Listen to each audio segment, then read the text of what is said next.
ರಾಜ್ಯದ ಚನ್ನಪಟ್ಟಣ, ಸಂಡೂರು, ಶಿಗಾವಿ 3 ಕ್ಷೇತ್ರಗಳಲ್ಲೂ ಬಿರುಸಿನ ಮತದಾನ ಈಗಾಗಲೇ ಆರಂಭ ಆಗಿದೆ. 9 ಗಂಟೆ ಆಗ್ತಾ ಇದೆ. 9 ಗಂಟೆಯ ಹೊತ್ತಿಗೆ ಸಿಕ್ಕಾಪಟ್ಟೆ ಚುನಾವಣಾ ಮತದಾನ ಅಲ್ಲದೆ ಇದ್ರೂ ವೃದ್ಧರು, ವಯೋವೃದ್ಧರು ಒಂದಿಷ್ಟು ಜನ ಆಗಮಿಸಿ ಮತದಾನವನ್ನ ಮಾಡ್ತಾ ಇರೋದು, ಹಿರಿಯರು ವೋಟ್ ಮಾಡ್ತಾ ಇರೋದು ಯುವಕರಿಗೊಂದು ರೀತಿ ಮಾದರಿಯಾಗಿ ಕಾಣ್ತಾ ಇದೆ. ಚನ್ನಪಟ್ಟಣ, ಶಿಗಾವಿ, ಸಂಡೂರು 3 ಕ್ಷೇತ್ರಗಳಲ್ಲೂ ಕೂಡ ವಯೋವೃದ್ಧರು ಆಗಮಿಸಿ ವೀಲ್ಚೇರಲ್ಲಿ ಅಥವಾ ಬೇರೆ ಬೇರೆ ಮಾರ್ಗದಲ್ಲಿ ಬಂದು ಆಗಮಿಸಿ ಮತದಾನವನ್ನು ಮಾಡ್ತಾ ಇದ್ದಾರೆ. ಚನ್ನಪಟ್ಟಣದಲ್ಲಿ ಗಮನಿಸಿದ್ರಿ, ಶಿಗಾವಿಯಲ್ಲಿ ಗಮನಿಸಿದ್ರಿ, ಬಂದು ಮತದಾನ ಮಾಡ್ತಾ ಇರುವಂಥ ವಯೋವೃದ್ಧರನ್ನು ನೋಡಿ ಯುವಕರು ಇನ್ನಾದರೂ ಮತಗಟ್ಟೆಗಳತ್ತ ಬರಬೇಕಾಗಿದೆ.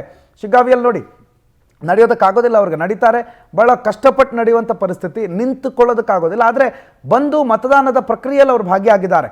ತನ್ನ ಹಕ್ಕು ತಾನು ಚಲಾಯಿಸ್ತೀನಿ, ತನಗೆ ಯಾರು ಜನಪ್ರತಿನಿಧಿ ಬೇಕು ಅವ್ರಿಗೆ ನಾನು ವೋಟ್ ಹಾಕ್ತೀನಿ ಅಂತ ಮಾತಾಡಿ ಬಂದು ಮತದಾನ ಮಾಡಿದ್ದಾರೆ. ಇನ್ನು ವೀಲ್ಚೇರಲ್ಲಿ ಬರೋರು ಅಥವಾ ಸಪೋರ್ಟ್ ಜೊತೆಗೆ ಬರೋರು ಬಹಳಷ್ಟು ಜನ ಮತದಾನದ ಪ್ರಕ್ರಿಯೆಯಲ್ಲಿ ಭಾಗವಹಿಸಿದ್ದಾರೆ.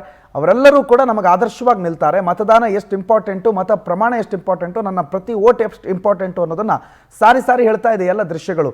92 ವರ್ಷದ ವೃದ್ಧೆಯೊಬ್ಬರು ಚನ್ನಪಟ್ಟಣದಲ್ಲಿ ವೀಲ್ಚೇರಲ್ಲಿ ಬಂದು ಮತದಾನವನ್ನು ಮಾಡಿದ್ರು. ಸಂಪೂರ್ಣವಾಗಿ ಪರಾವಲಂಬಿ, ಬೇರೆಯವರನ್ನು ಅವಲಂಬಿಸಿಕೊಂಡು ಮತದಾನಕ್ಕೆ ಬರಬೇಕು ಅಂಥವ್ರು ಬಂದು ಮತದಾನ ಮಾಡ್ತಾ ಇರುವಂಥ ಸಂದರ್ಭದಲ್ಲಿ ಯುವಕರ ಸಂಖ್ಯೆ ಭಾಳ ಕಡಿಮೆ ಕಾಣ್ತಾ ಇದೆ, ವಯೋವೃದ್ಧರ ಸಂಖ್ಯೆನೇ ಭಾಳ ಜಾಸ್ತಿ ಕಾಣ್ತಾ ಇದೆ. ಹೌದು, ಅವ್ರಿಗೆ ಅವಕಾಶ ಮಾಡಿಕೊಡೋಣ, ಬಟ್ ಅದರ ಜೊತೆಗೆ ಯುವಕರು ಕೂಡ ಅತಿ ಹೆಚ್ಚಿನ ಸಂಖ್ಯೆಯಲ್ಲಿ ಮತಗಟ್ಟೆಗೆ ಬರಬೇಕು.